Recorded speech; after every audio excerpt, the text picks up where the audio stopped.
Hello, my friends. Welcome to Living the Liminal show this week. I am Christy Peck, and I know I say this every week. You're probably like, why do you keep saying that? But I am so excited and tickled and just delighted. I'm in this really amazing place to share with you my guest today. Mostly because it is my most fun topic that I don't talk about. I hide from it a lot because I think there's a part of me that still feels like it's a little freaky, and my guest and I are just going to blow it up and talk about it. And so you're going to hear a lot more things about me and the topics we're going to talk about. She is amazing. She is a award-winning educator, which, she's in my special ed world. She's been an educator for 35 years in high school. God love her for that.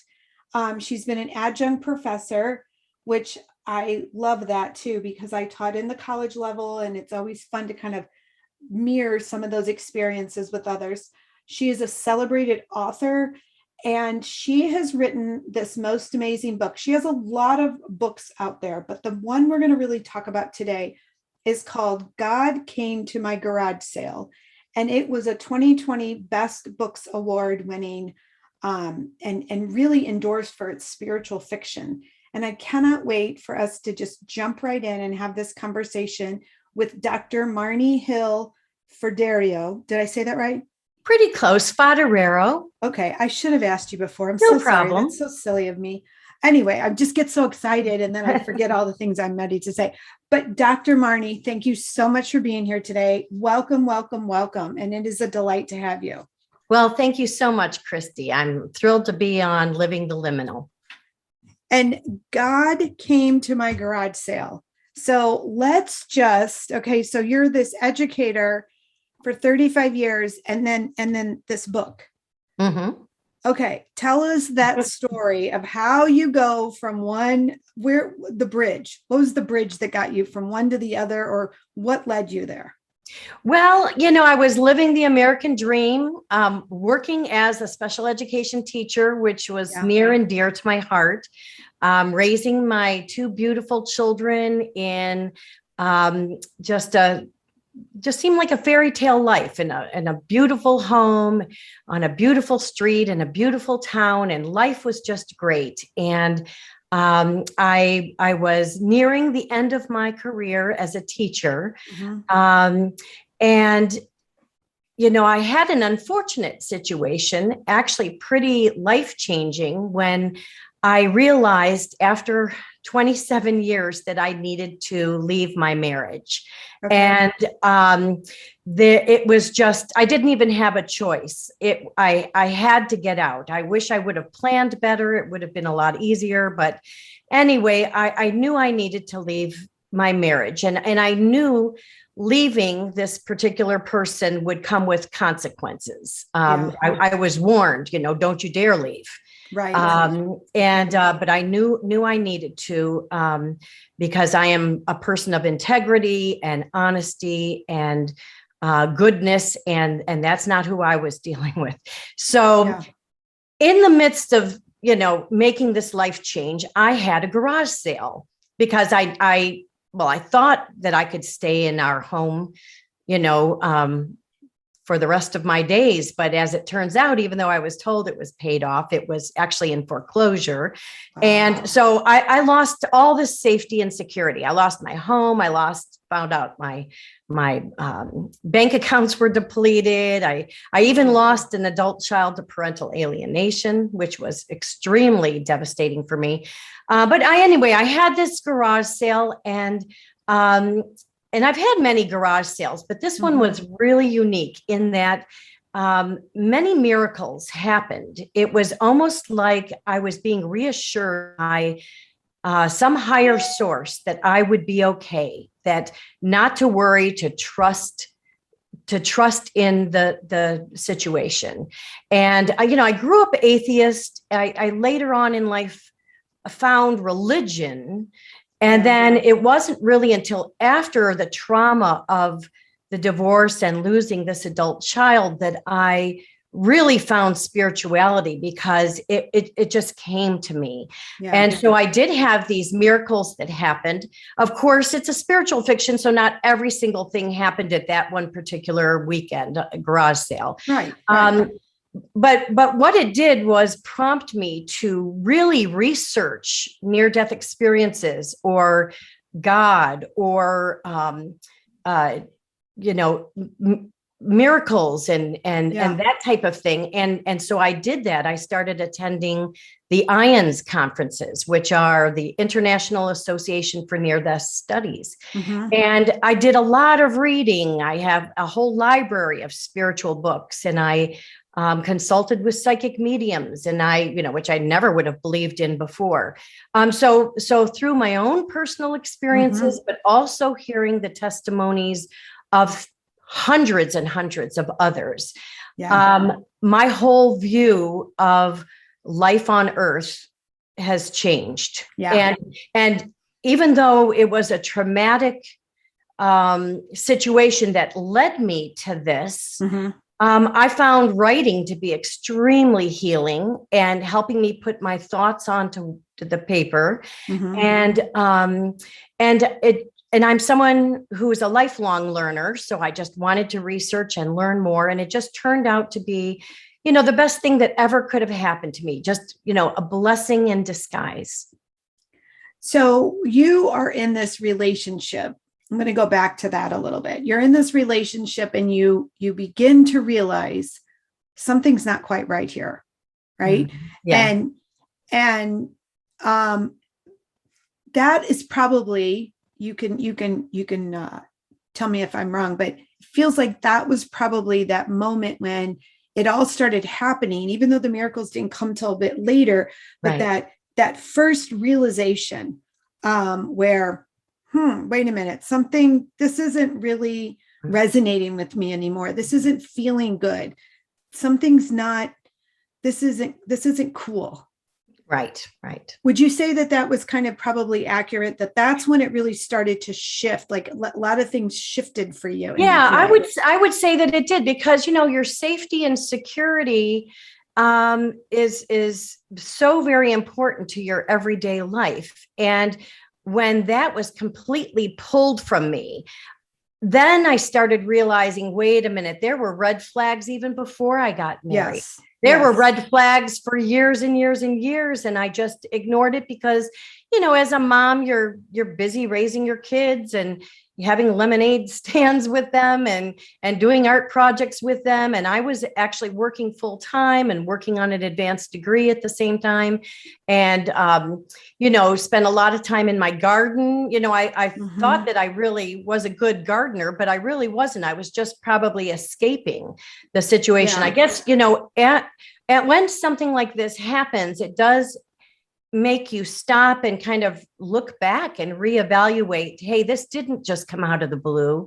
Right. But it's been there. It's been there, but now, you're compelled to act on it and get to a safer place, a happier place, a more honest place. I wanted to, I thought that, since I'm a good person and I do good things and, I have integrity, I kind of thought, well, everyone I'm around is like that too, but that really was not the case. And so, I would say that this was just the turning point. And, just trying to make sense of the shock that I was in, it just seemed like my soul opened up to seeing and experiencing miracles that, I questioned at first. Believe me, I am like the biggest skeptic. I want evidence. I want proof. I want witnesses. Do you think that was because you came from, like, at that time, you described yourself as being this atheist, right? So that's someone who doesn't believe, who doesn't really, because we don't believe in higher power or extraterrestrial support in that way. So if we don't believe, then we really don't have trust in someone outside of even only ourselves.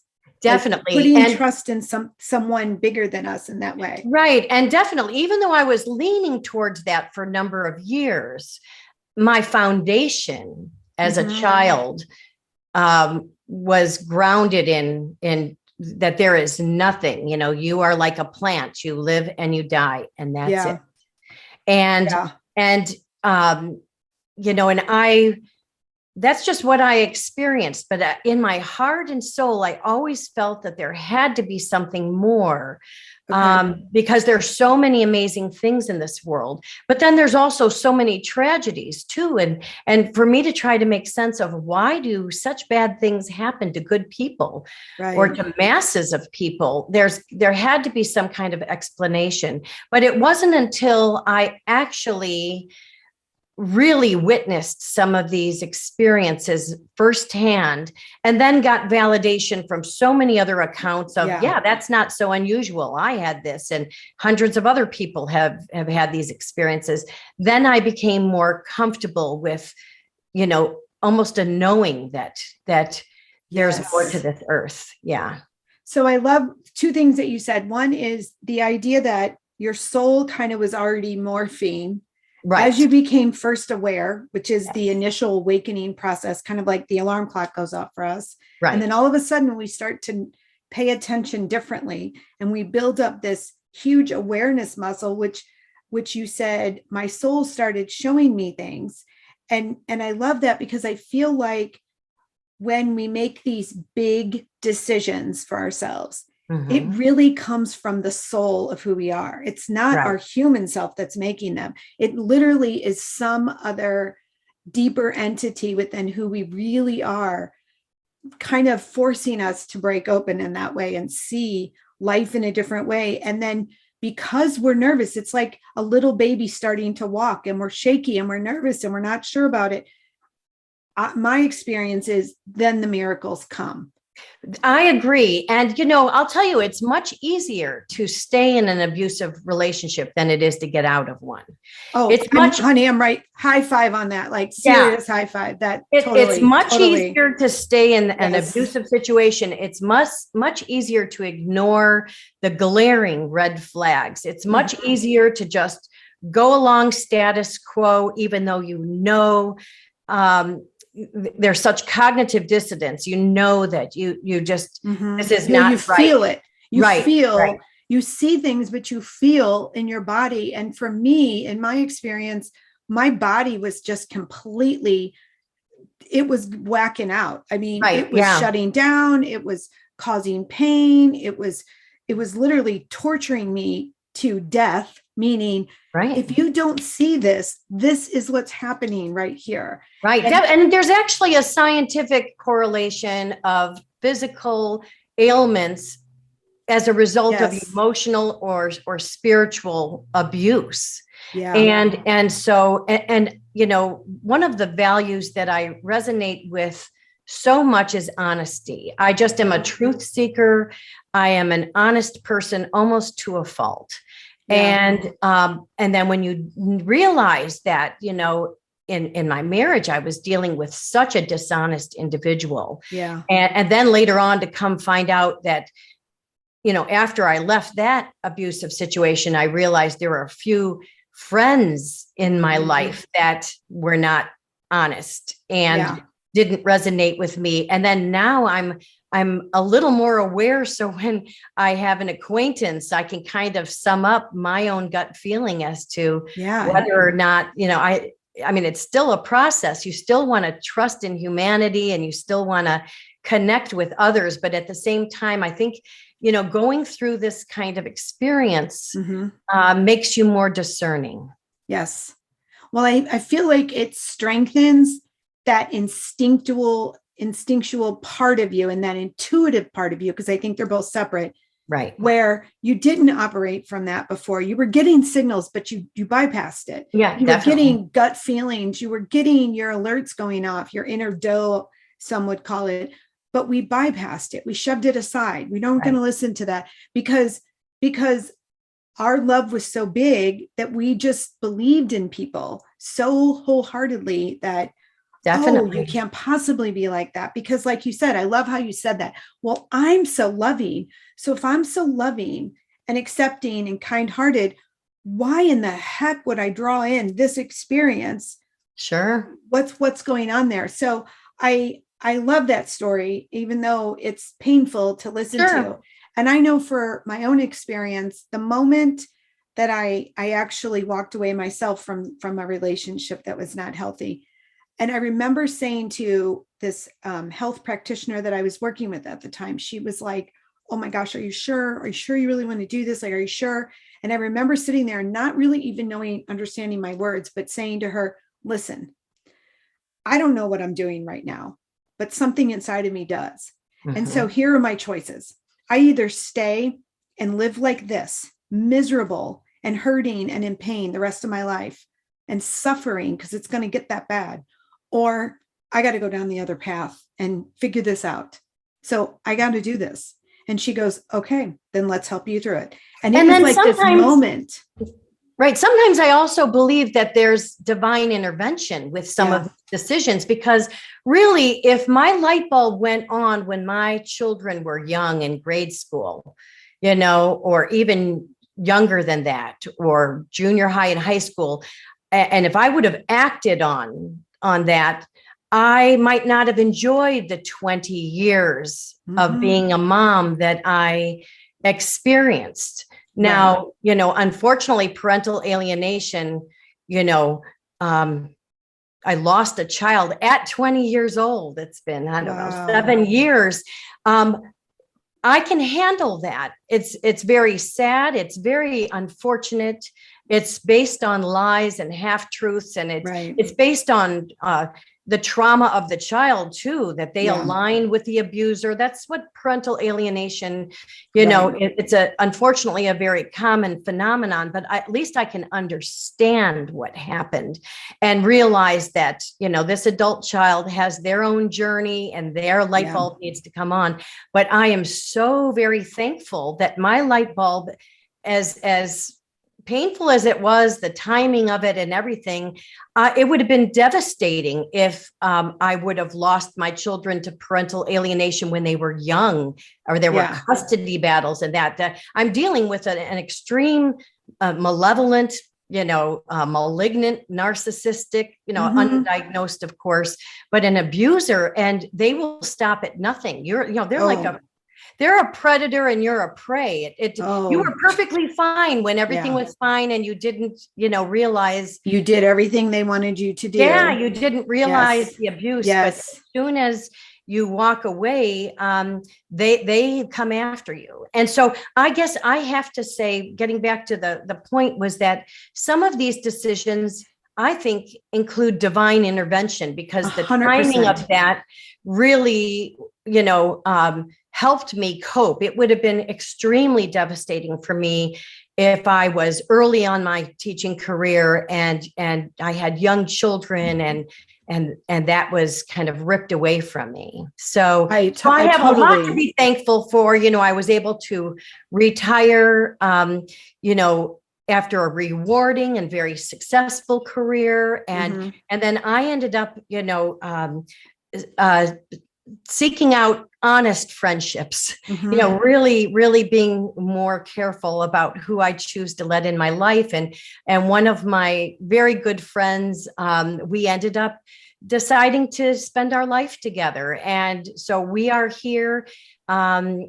He kind of waited for me to retire because he was retiring at the same time. And we just moved to the Caribbean. We've been here 2.5 years, and I just have just a wonderful life filled with wonder and nature and goodness and sunshine and fresh air and freedom. It's a lot of good things. And that might not have played out that way if my light bulb, went on earlier. No, I totally agree. And I also believe that divine intervention shows up as miracles, as support from the universe. I said early on, when I made the decision to walk away from a significant relationship, I told lots of people this. I'm like, the synchronicities and the signs could not have been denied. They were so there in my face. They were Right. so prevalent. Yeah. And so many of them you talk about in your book. So I want to jump into this book because this book, God Came to My Garage Sale, is amazing. And thank you.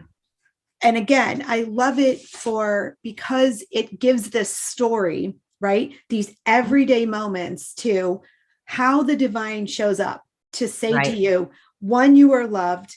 2, we've got you. 3, keep doing what you're doing. Most definitely. And so let's, okay. First of all, even though I love the title, I love in the book how you go from, and you even kind of preface this, you really talk about the words like fairy tale and my dream house and this monetary devastation, which I feel are very non-spiritual, egocentric, human, right? Human activities. And you use that to almost show the contrast to the feeling of what it was like in the moments when you recognized that divine guidance or that miracle per se. Right. Was that intentional?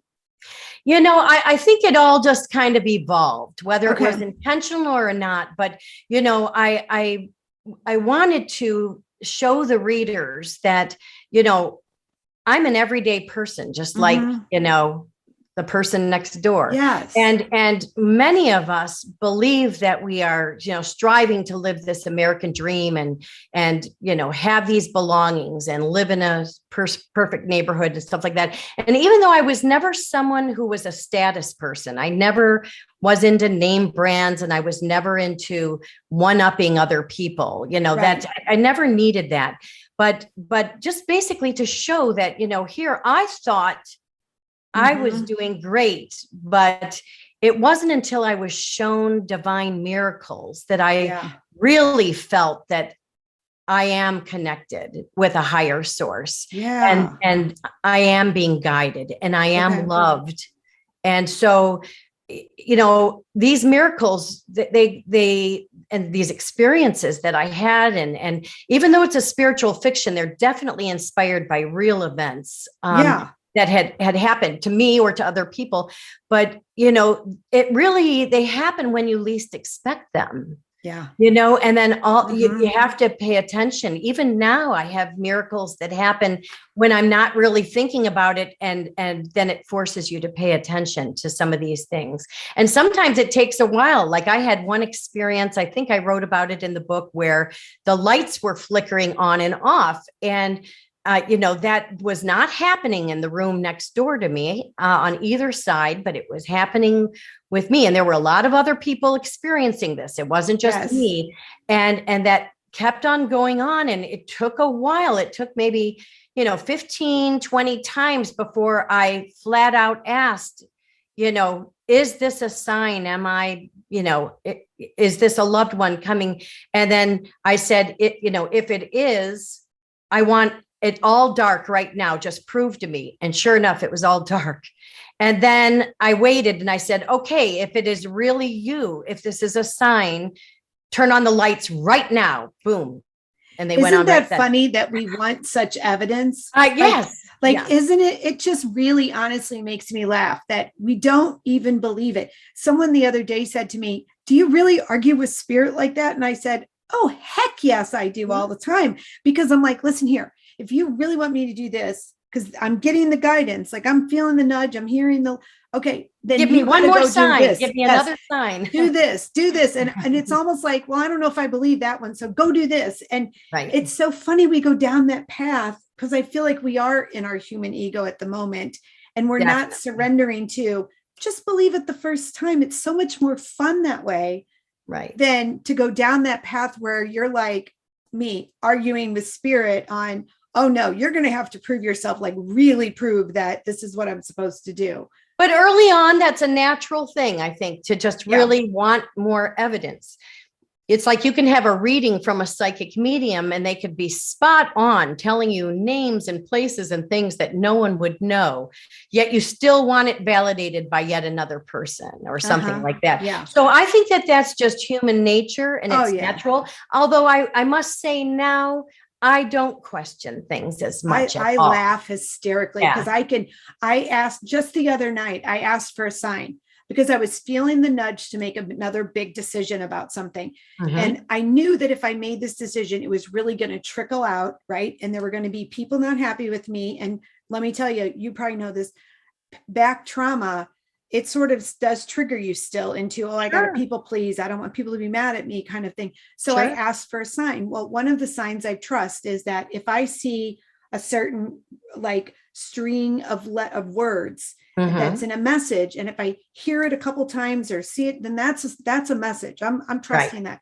So I asked, okay, show me a sign because I'm feeling like I'm supposed to do this, but I really want to make certain that when I go down this path, there's no turning back. If I canceled this opportunity, it's done.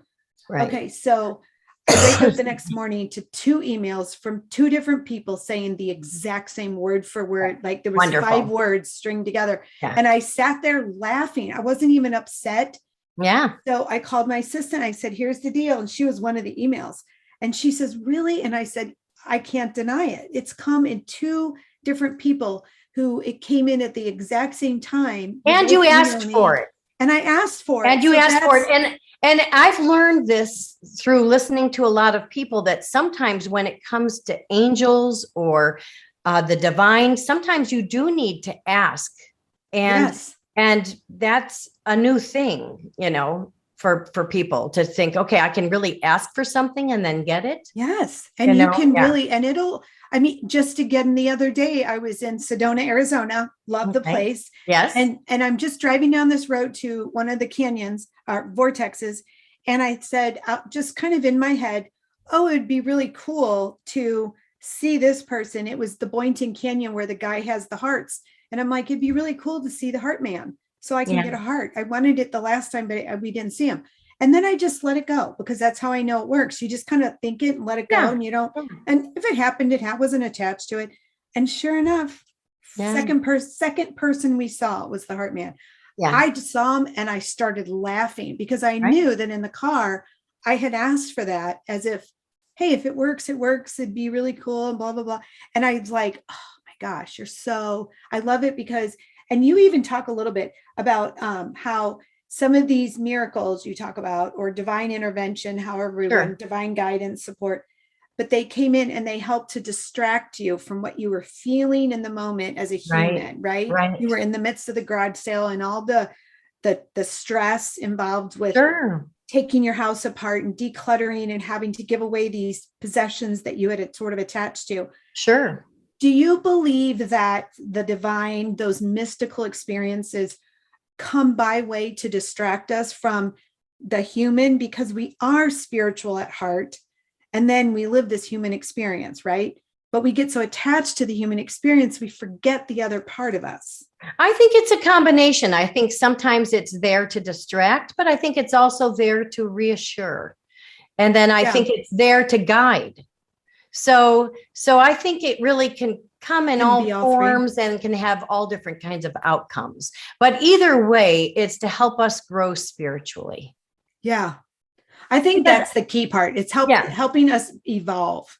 Right. I mean, I firmly believe we're spiritual beings having a human experience now. Yes. And so I think it's all kind of interconnected like that. So I love the dragonfly story because here you are in the midst of your neighborhood and all of a sudden you're sort of, you've got all these dragonflies and you're starting because I know there are a lot of listeners that have these, moments.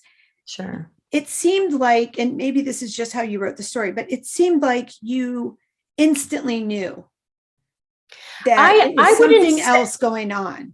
I wouldn't say it was instant, but I was at the actual experience. I was at my cul-de-sac looking back at my home, as terrible and as tough as a lot of things were in leaving that life, that situation. I was just filled with gratitude and love for being able to raise my children there, and just had so many memories that I tried to create. And so I was actually at a very loving, positive place looking at this when I really could have been negative, revengeful, sad, mad, whatever. But I really got, and with many different miracles and experiences that I have had, I kind of go deep within my soul. It's like a quiet comes over me. Yeah. And so I wouldn't say that it was instant. I saw a dragonfly circle me and I thought, wow, that's pretty neat. But then there were two. And then within a very short period, there were 10 and then 20, 50, over 50. It was really, then I knew, something else is something going was on happening. here. And the feeling that I had, like the knowing, was that this was generations of people in my family or in the world. I wasn't necessarily related to all the dragonflies, but I saw all different sizes. I saw babies and toddlers and teenagers and young adults. And I saw, grandparents. And that's how I describe it. It was just all these different generations of dragonflies. And the experience ended up happening in slow motion. So these dragonflies, went around me. And luckily, I've read other accounts of this, that I'm not the only one that has experienced something like this. But it was so slow that I could see the veins in the wings, and I could see the iridescent coloring on the bodies, and just the feeling that I had. And luckily, partway through the experience, I pulled out my cell phone and videotaped this, because I was alone, and I was just like, I gotta, no one will believe me. No one will believe me that this happened. But I also, at the same time, even when I was doing that, I just was taking it all in. I was just enjoying the experience and feeling so loved. I just felt like I was surrounded. Like I got the message that, Marni, you're going to survive this, trauma that you're going through. You're going to be just fine. And then since then, I had numerous other experiences. And one of them was I went with, later on that winter, I went with my now life partner. We are skiers, and usually we go to Colorado or Utah or, sometimes skiing. And there wasn't enough snowfall for, our reservations out west. So we decided to do a road trip and go to Minneapolis from the Chicago suburbs area. Okay. And I think it's called Taylor Falls. And so we ended up having this great ski Thanksgiving, time where we really enjoyed ourselves. And I really had an urge to just drive around a little bit. I was like, we really should be able to find some kind of winery, something fun to do in this area. And sure enough, we came across one called the Dancing Dragonflies. And I think it was called Dancing Dragonfly Winery. And I know in the book, I was inspired by the real story, and I'm sure I changed names and experiences, but that all came about because someone had a very similar experience to me with being surrounded and circled by dragonflies. So that was just one of many, many experiences that, early on to kind of open my mind and my eyes to miracles can happen. Everything doesn't have to just be completely verifiable. The feeling that I had was just unbelievable. The slow motion, and actually many of the experiences that even to this day that I have, somehow everything gets put into slow motion. So I just, and that's kind of what happens in my experience. It must be different for other people, but definitely there's some slow motion. So to kind of capture my attention, to make sure I'm paying you're getting it enough, and you're feeling, and what I'm picking up on is it comes in slow motion because it gets that way your attention in your mind. Definitely. And then it comes in slow again, because then you'll sink into your heart and remember.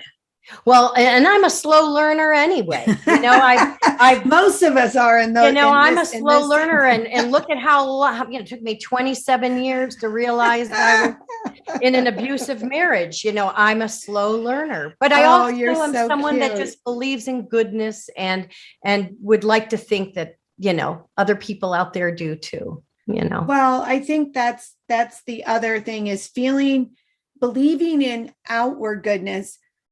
But I also believe that the divine intervention comes in so that we see our own goodness too. Sure. And see it sort of reflected out in the outer world. Sure. And we're taught, oh no, you look at the outer world first and then you kind of come back to yourself, or you find a way for you to fit into the outer world. And I believe that a lot of the miracles are to swap that around. Yeah, so that's a good way of looking at it. And then you go to the outer world and you see, oh, how am I connected to all of this? That's a very interesting way of looking at it. Yeah. So, okay, the orb chapter, I got to tell you, because we had my father-in-law live with us and we created a memory care unit in the basement. He had dementia and we knew he was coming here to really pass on. And so we had a camera twice during this 18-month period. We would periodically pull up the camera and just kind of check on him if we weren't down there. We were down there a lot, but just like if we hadn't been down there in 5 or 6 hours, or like in the middle of the night, we might wake up and just check on him. That was kind of hard. Sure.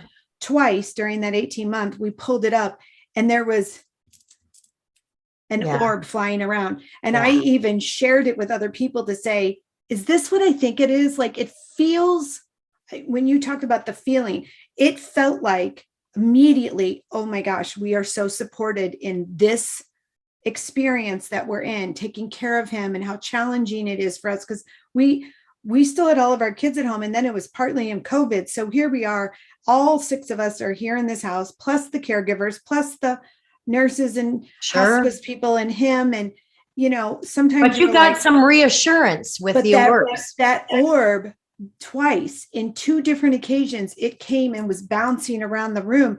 And so I love that part of that chapter where you talk about that orb. Right. And actually, I was not that knowledgeable about orbs.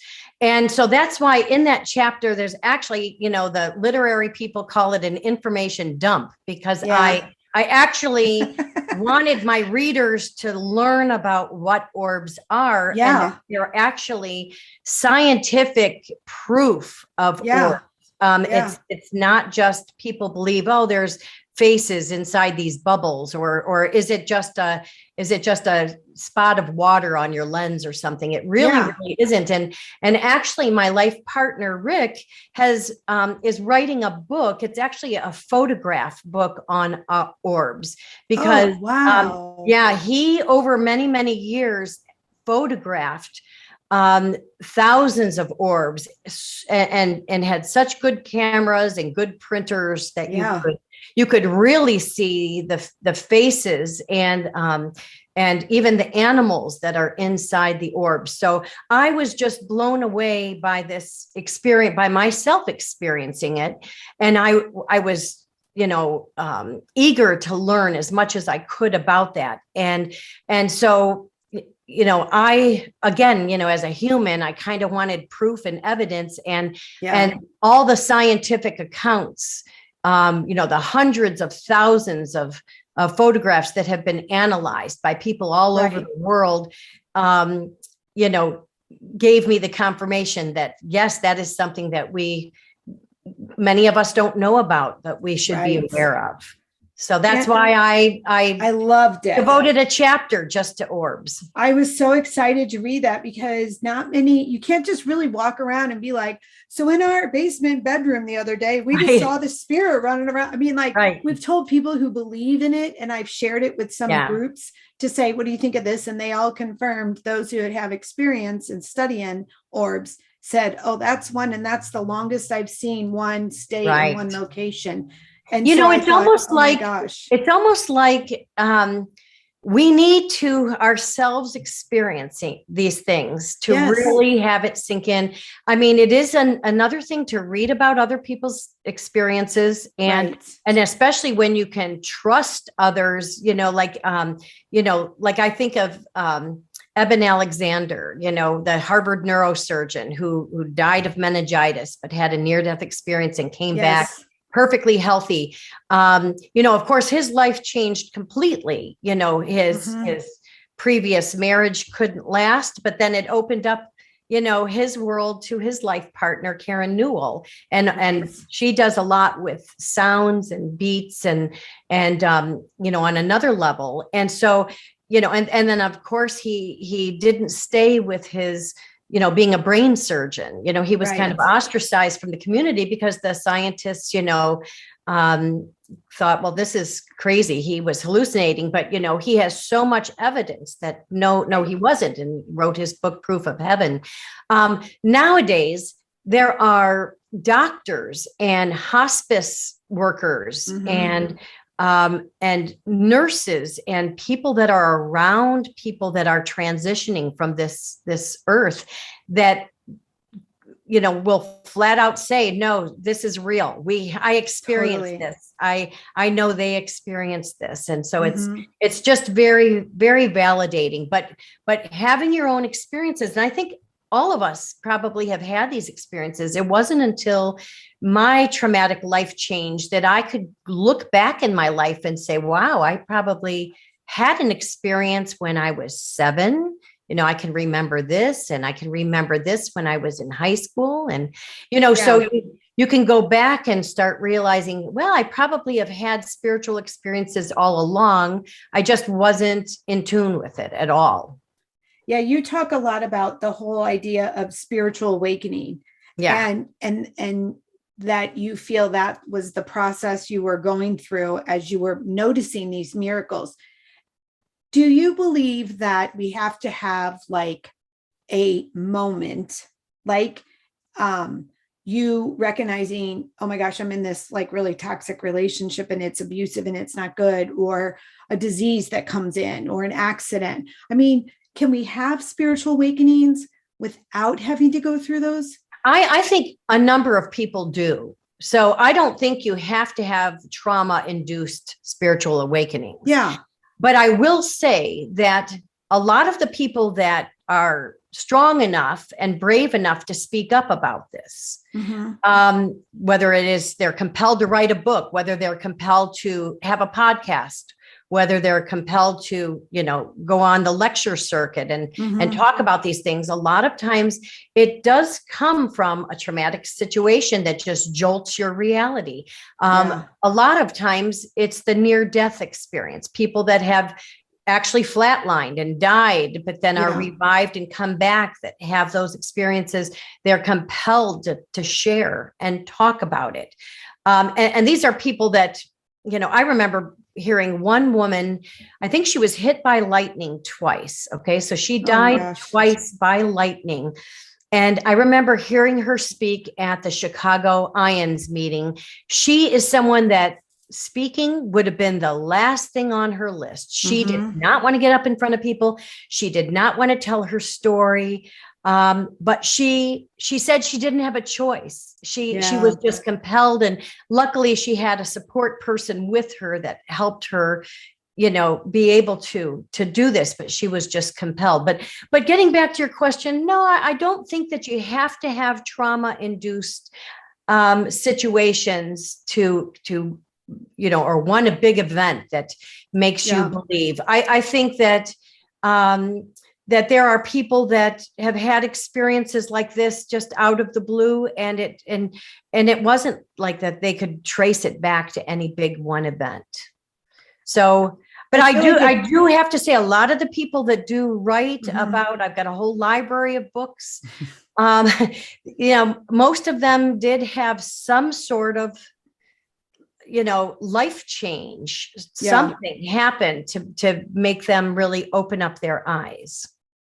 I feel like no matter if it's a big moment or if it's just an everyday you start to pay attention. I feel like it always comes with a level of curiosity is going on in your life. So either something traumatic happens and you start to get curious, or you're just in that transition of life where maybe your kids are getting older, or maybe maybe you lost a job, or maybe you need to move into a smaller house, and it causes you to start to think, what's going on here? And then you're open. But then also just your podcast and talking about this, you'll probably have some listener that really didn't know what the topic was and might be tuning in and hearing this, and they're not going through any big life change, but just hearing about this could prompt them to think about it a little bit more, or to be open to signs and synchronicities, or maybe they'll pick up my book and say, hey, I want to read about all these different things that happened. Maybe I've experienced them before. So I think just our voices matter when it comes to all sorts of things.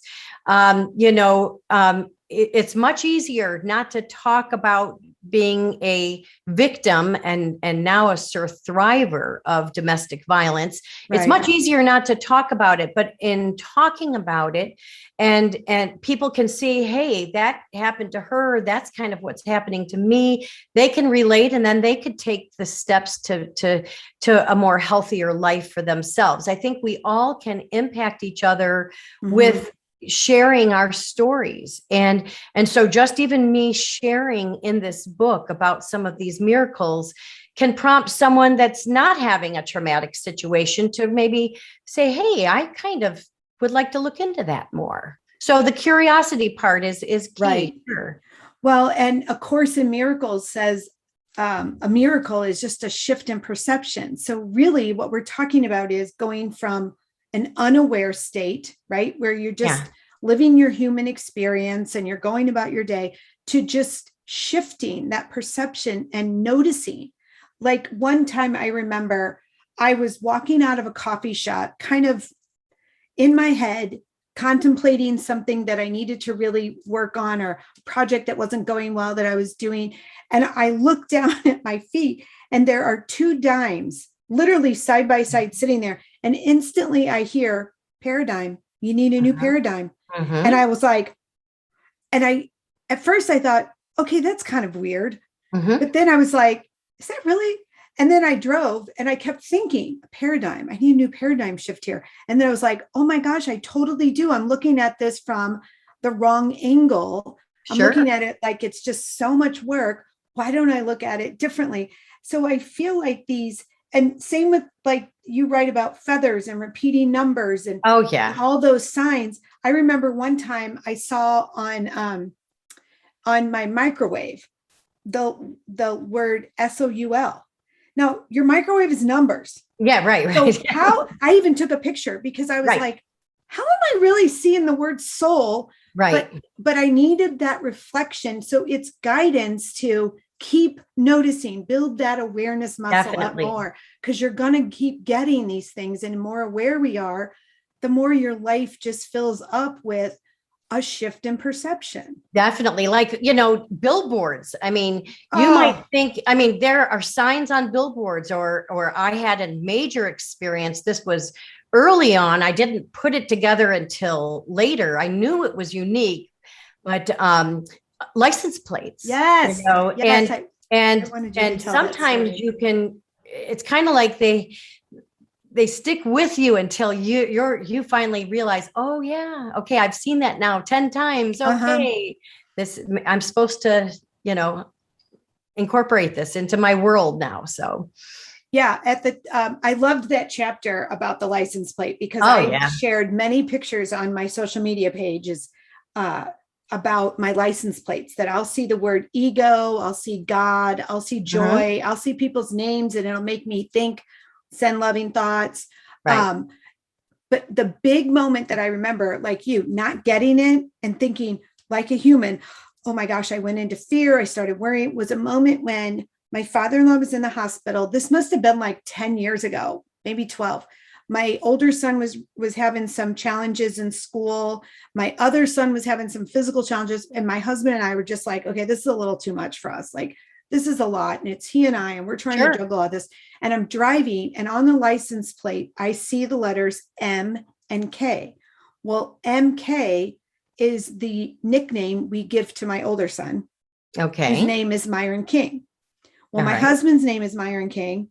My father-in-law is Myron King. Okay. And my husband's grandfather was Myron King, and they had called him MK. So at first I'm thinking, oh my God, he's telling, like, this is showing me something bad's going to happen because the letters MK are my MK. So it must be something there. Well, then I kept seeing him after everything blew over and life was good again, right? I keep seeing him. And then I'm like, I don't think that this is a bad thing. I think this is really like a good thing. So then I started seeing them with like numbers behind it or words behind it, like other words that I could pay attention to, almost like a riddle. And the message would just come in clearly, like a knowing. And now it's total guidance. It's total like, hey, we've got this. You're good. Yeah. It's all going to work out. You're going to be fine. Just breathe, smile, and work through it with us. Yeah. Trust us and follow our lead. I mean, there's something to say about faith, you know, 100%. And that is that for someone growing up atheist is a very hard concept to just accept. Yeah.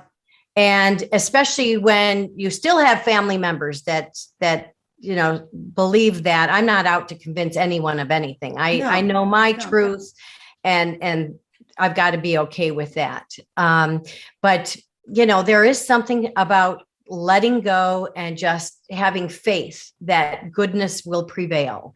And, you know, I know we can control a lot of things, you know, with our thoughts. Our thoughts can control our actions control our words control our narrative, you know, all of that, you know, can actually have an impact on your destiny. But, you know, at the same time, if you stop and just enjoy the present and be mindful, and just surround yourself, you know, make the choices to surround yourself in goodness and happiness and be more discerning, you know, about situations, you know, goodness just seems to prevail. I feel like I'm living a beautiful life right now.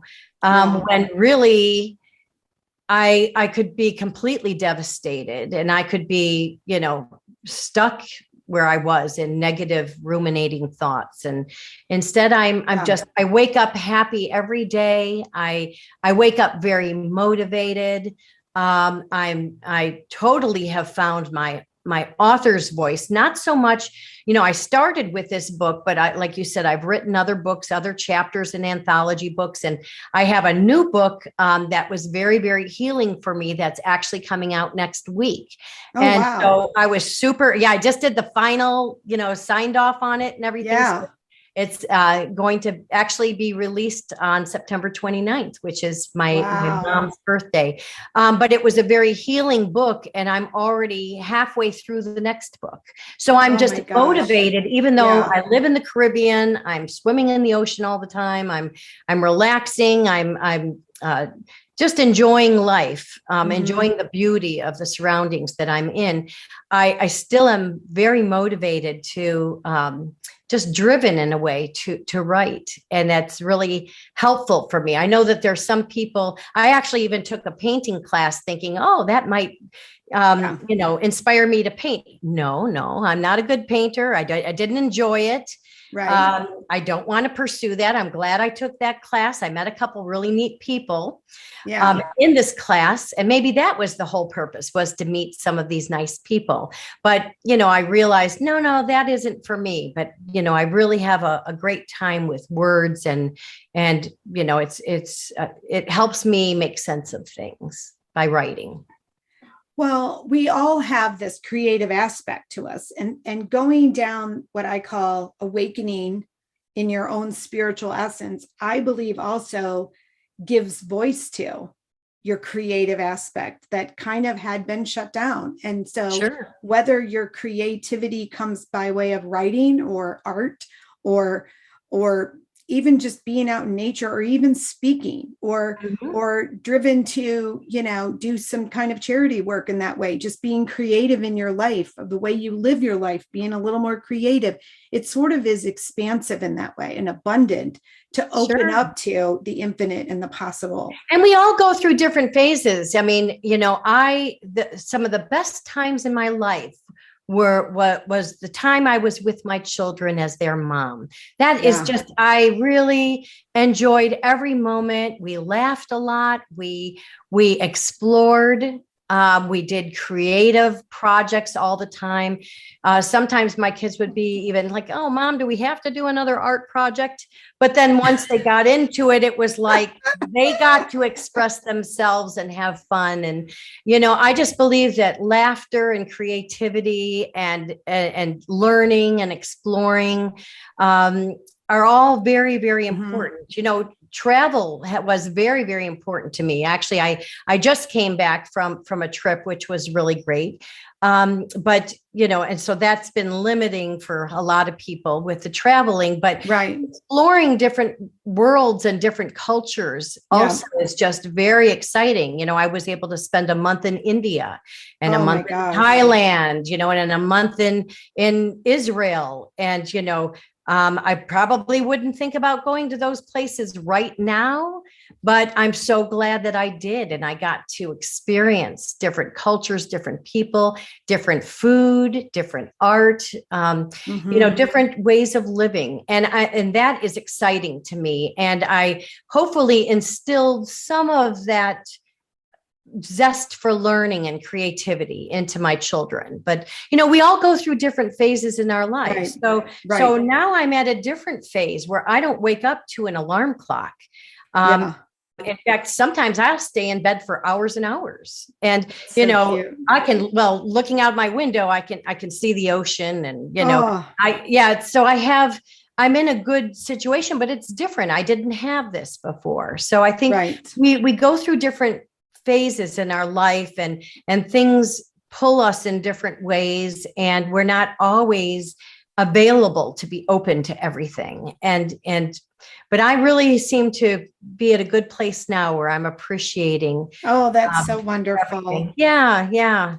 Well, I feel I get a sense like this talk we're having today is really about one, trusting, right? That big faith piece. So trust.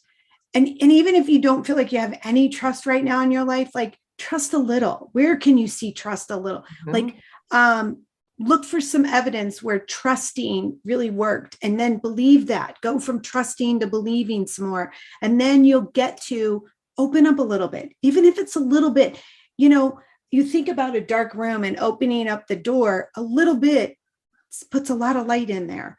Sure. So even opening that's a great analogy. Yeah. That's the doorway to a little bit of openness in your life. Look around for any kind of sign. And if you believe, if there's a sensation in your body that says, I think this means it is, you trust, you believe, you stay more open. That is so important. Like following your gut and your intuition. That is that, we are getting messages all the time, just from within ourselves. Yes. And we do need to trust that. And I've always been someone, even with negative things that are happening in the world or that were happening, personally, I always, I don't know whether it's rose-colored glasses or what, but I always felt goodness would prevail over everything. That, light outshines the dark. Yeah. And that, there will be bad, but there's always good in something. Even if it's a transition or a change, there's some good that can come out of it. So I would definitely say what you are saying, you made such a good point to follow, if your body is kind of telling you, you just kind of go with it, go with your gut feeling. That those could be messages from divine trying to guide you. Because we do have free will. We can choose, no, I'm not going to do that. I'm going to do this. But, following our gut is very, very important. And trust is very important. And sometimes, if you didn't go through some bad things, if we didn't experience negative, we may not appreciate the positive as much. Right. Right. You know? That's just that duality of life. You have to go through some pain. You have to go through challenges. You have to do that. That's what strengthens your awareness. It Right. strengthens your trust. It strengthens your belief, and it allows you to be more open to what's available and less only, only seen in this landscape. Right. And not open to so much more in life. Yeah, definitely. Mm-hmm. I'm so glad you are where you are. I'm glad you wrote this book. I can't wait to read your next one that's coming out. Thank you. Thank you. What's the title of your next one? Well, the next one's very different. I've got the cover right here. It's called True Deceit, False Love. And amazing. And this is a 4-book series. Mm-hmm. And so the first book that's coming out, get this, this was very, it may appear obsessive compulsive, but it was very, very healing. It's 15,555 terms and phrases on domestic violence, narcissistic abuse, and parental alienation. And I found in my healing over these years without, my adult child in my life, I would seek out and learn about parental alienation or kind of understand abuse. And I would write down terms like, gaslighting or, scapegoat or golden child or ghosting, gray rocking or whatever. So I thought when I started this out, I thought, okay, I might be able to come up with 50 words. And then it went to 1,000 and then it went to so much more. So it's 15,555 terms. And of course there are different, verb uses, tenses and stuff, but it's highly endorsed. Just like God Came to My Garage Sale was endorsed by James Redfield, who wrote the Celestine Prophecy, which really was very validating because I admire him and his work with the Celestine vision. This book was endorsed by leaders and influencers in the abuse community. Wonderful. Yeah, just major players. And so this was very healing for me. And I wrote a preface where, I spoke from my heart about this, but then the rest of the book has to do with terms. But then the second book that I'm almost done with, it'll probably be out next month, is with the same title, True Deceit, False Love, but it's acrostic poetry. So I will take words. I'll take certain words, and I don't know if you are familiar with acrostic poetry, but you write the words vertically and then you write sentences or poems that connect those letters. And so that was very healing. So I have 13 words or phrases for each letter of the alphabet. And so that is done. I'm almost finished with that. So that will be coming out. The third book in the series is some free verse poetry, which was very healing as well, where I can address different things. And then the fourth book is a workbook for others where they can create their own acrostic poems to see if that will help with coming to terms with their unique circumstance, whatever it is. And, and because domestic violence, family terrorism can take all different forms. Right. It's devastating when parental alienation is part of it. And it happens to men and women. It's not gender specific at all. It happens to every.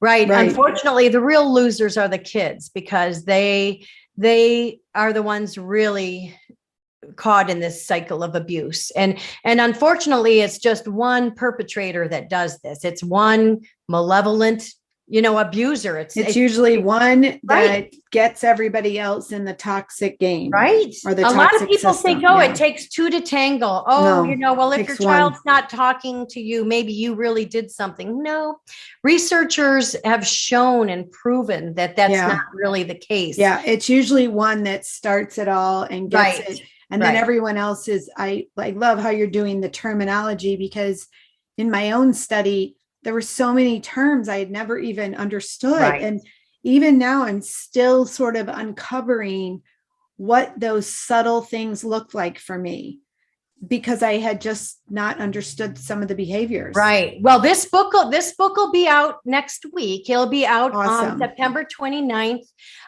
It's actually priced on Amazon at $15.55, which kind of goes along. I love those play on numbers. Play on the numbers. Love the play. But you know, I've already had medical and psychological doctors contact me saying that they want the book because there are so many terms and it's helpful for them to be able to help other people in knowing the terms. Actually, I just feel reading the terms provides some validation in itself.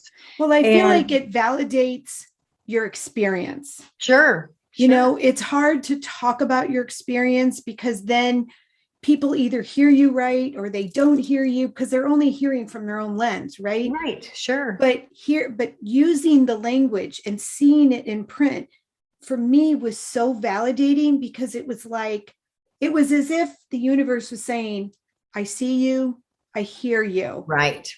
You are okay. You make such a beautiful point with that. And I'll tell you, you know, words can have the power to hurt people. Yeah. But words can also have the power to heal. Yeah. Yes. And to provide the validation and to make people feel that they're not alone and that they can put one foot in front of the other and carry on. And I love how you go then from the vocabulary, which gives you that, oh my gosh, your experience was real, but this is not who you are. Remember who you are. And then you go into this creative aspect, which is so healing for us to get in touch with our creative essence, because that's what also makes us whole. Right. And we can see life different. Yeah.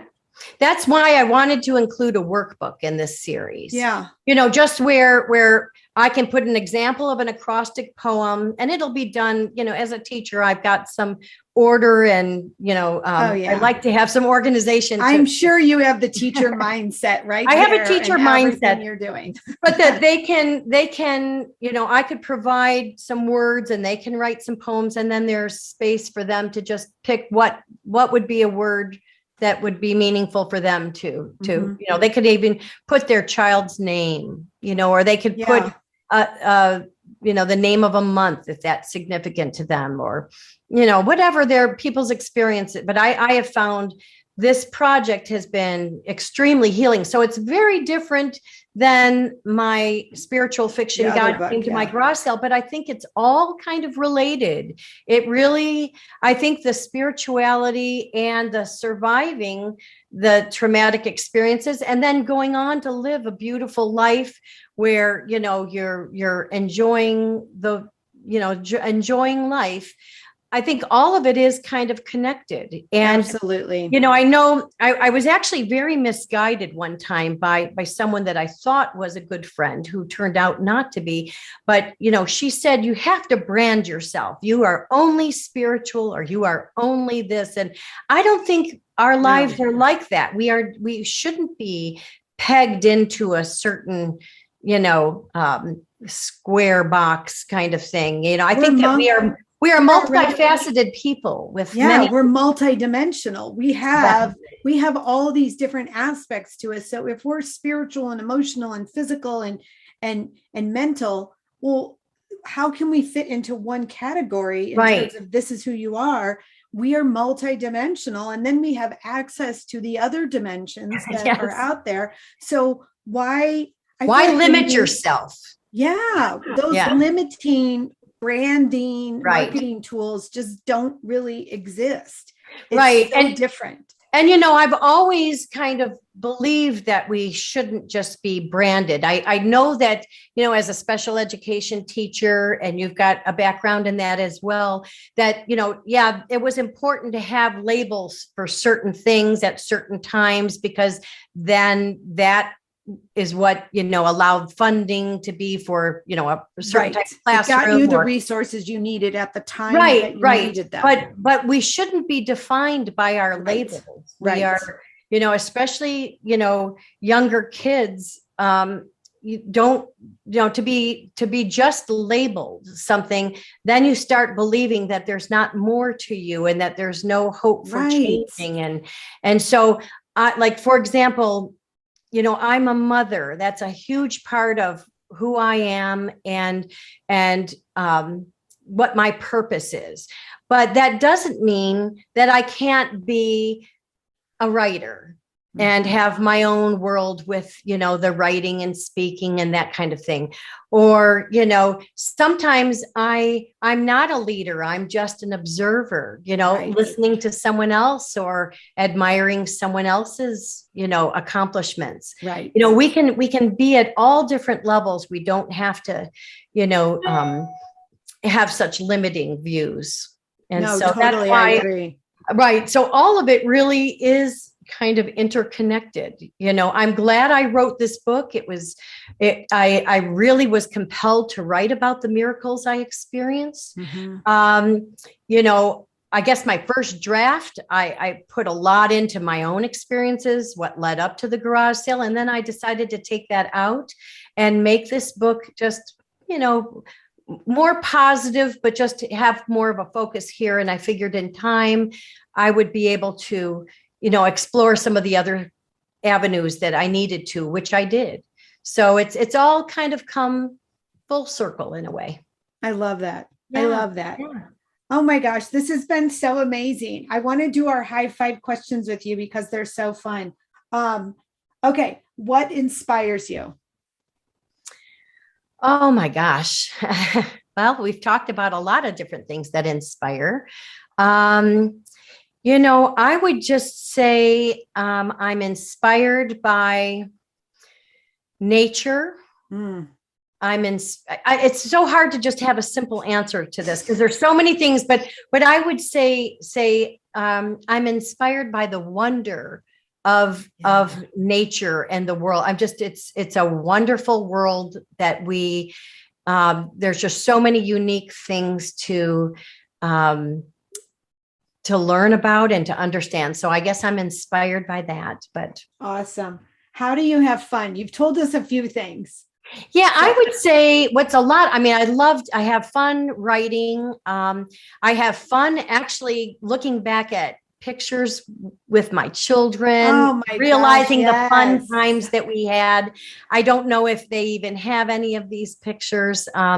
Luckily, I saved digital copies of those, but I also have a lot of fun where I live and snorkeling in the ocean. So I will snorkel pretty much every day or every other day. And, it never fails. I always see something brand new under the water that I had never seen before. So it's, whether it is a shell shaped a certain way or a fish that I've never heard of, or, I just, so I guess that's a lot of fun for me. One of my most relaxing times is just snorkeling in the ocean. Oh, that's so awesome. Yeah. What's one thing you can't live without? I think I've learned I can live without a lot of things. I know. When it comes down to it, you really, I guess what can't I live without? I know that's a hard one. Just honesty, I think, truthfulness and honesty. Because I know that when I come across someone that is dishonest, I make sure to live without that. Yeah. So if I approach it a different way, I mean, honesty is something that, is very important to me. It's a value that's very, very important to me. Yeah. What does freedom mean to you?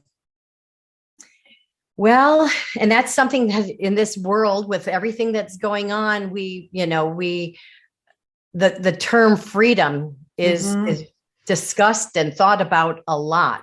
Yes. Because I'd like to think in many ways I'm free, living on an island in the fresh air and the sunshine. But, what is freedom? I think freedom is just maybe to give yourself permission to know that life is good and that, you deserve not to be constrained and squelched down. Yeah. I don't know. I love it. Yeah. Okay. Does that work? Ah, For that one, anything works. Oh my God, you're totally cracking me up. Does that work? Does that answer work? I don't know, because that's really hard, especially now. I mean, I'll tell you, Well, I think that we talk about freedom all the time, and we talk about losing our freedom. Yeah. Right now, with so many things that we believe we have these, constitutional rights, yet they're being disregarded. Yeah. So freedom is really in question here around the world. Right. So I guess I'm in the way we know it, in the way we've known it to be. Yes. Right. And because we had experiences for our lifetimes having freedom, where, this next generation of little ones are not going to have the same kind of experiences. Not that we all have our own experiences, but yeah, I guess I'm trying to look at freedom now more as just personal within myself. Yeah. Yeah. What are you grateful for? You've kind of alluded to some of these things. Sure. I am grateful for so many things. I'm grateful for you and for people. I am, Christy. I'm grateful that there are people out there that are not only sharing their voice, they are letting others speak their truths on a platform that, can reach a lot of people. So I'm thankful for the connections that I'm meeting as a result of this, but I'm thankful for people like you. I'm thankful for natural foods that I'm growing in my garden and the fresh air that I'm breathing. I'm thankful that I had 20 years with my beautiful daughter that I don't have now, but I had 20. And no, but it's what it is. I'm very grateful for the time that I had. I think that's one of I have 4 kids, and one of the things I realized in my own upbringing that led to me walking away from a significant relationship was everybody. Part of where I have to get to for love is everybody has their own journey. And part of we are all part of this collective unconscious, right? This world that's just vibrating around us, and we're all connected to it energetically and such as this oneness. And yet every single one of us in this world, in this entire universe, has our own journey. Definitely. And sometimes those journeys just can't be in the same way. No. And even if they are the same, our perceptions of those journeys could be very different. 100%. Totally. Right. Yeah. So I'm grateful for so many things. I wake up grateful. Yeah. And I'm grateful that my path, even though I've had some challenges along the way, I'm grateful that I am choosing to handle the challenges with love and goodness and light, because not everyone does that. No. And it can make for a miserable existence and so I'm lucky that and I'm grateful that I have the perspective that I have. I'm grateful for my life partner, that I get to wake up every day with someone who is very supportive and honest, which is so important to me, and like-minded and fun and interesting, where I can learn a whole lot. So I'm grateful for so many different things. I'm grateful for the awareness. I'm grateful for the connections on this journey with others, that kind of validate our own experiences as well. Yeah. Right. Yeah. Those opportunities where it just sort of says we see each other. Right. And we feel, and we hear each other, and we're here. Yeah. Right. I love it. So the gratefulness is kind of a deeper gratitude, yeah. As opposed to being grateful for like coffee in the morning or something like that. Which we are. We're grateful for that coffee. We have to be grateful for our coffee, because I'm a coffee snob. I'm admitted it. Hello, I'm Christy Peck. I am a coffee snob. I'm good with it. But I love my coffee, but I totally. But the deeper, there's a deeper gratefulness. That you're connected to. Oh my gosh, Marni, this was so beautiful. Thank you so much for joining us today. How can our audience get in touch with you? We're going to have stuff on our show notes, but where can they buy your books and tell us about that? Well, let's see. I'm no longer on social media. I really wanted to spend my time writing, which has really been an interest of mine.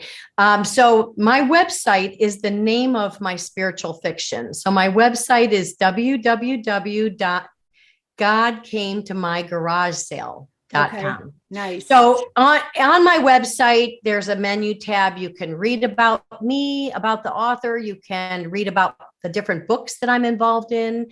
There's a whole section on praise. So you can read about what some other significant, prominent endorsers have said about both God Came to My Garage Sale as well as True Deceit, False Love. But then under the happenings section is where you can see the different things I'm involved in, whether it's a book signing, whether it's speaking event, whether it's a podcast, that type of thing. So my website is where you can reach me. And my books are with Balboa Press, which is a division of Hay House. Hay House Publishers. So they can be found there. It can be found at Amazon. And it can be found at Barnes and Noble. Nice. So if our readers want to read Marni's books, which I highly recommend, then they know how to get access to them. And it's in many bookstores. I've got bookstores in Ohio, in Chicago, in Illinois, Chicago, in California, in Florida, out east in Maine. I've got many different bookstores that are carrying my book. And lots of times at those bookstores, this particular book, God Came to My Garage Sale, is only $10. If you wanted to find it on Amazon, the e-version is $3.99. There's lots of ways to go about it. And the actual book it retails for $11.99. So it's not like a huge investment, but it sure is an easy read, and it's very inspirational. Oh yeah, totally it is. And I feel like it's one of those books that gives you permission to believe your own experiences. And to not negate them. They are part of your life. They are there for you, for guidance, for love, for support, and to validate who you are. Definitely. Well, thank you. Oh my gosh. So much. Thank you. Thank you for listening today to Living the Liminal. This week, I want you to remember who you are and the power you have to be both student and the teacher within every one of your life experiences. So take what you need from today's episode, and by all means, share what you learn. You are a beautiful soul. I love you. Peace out, my friends.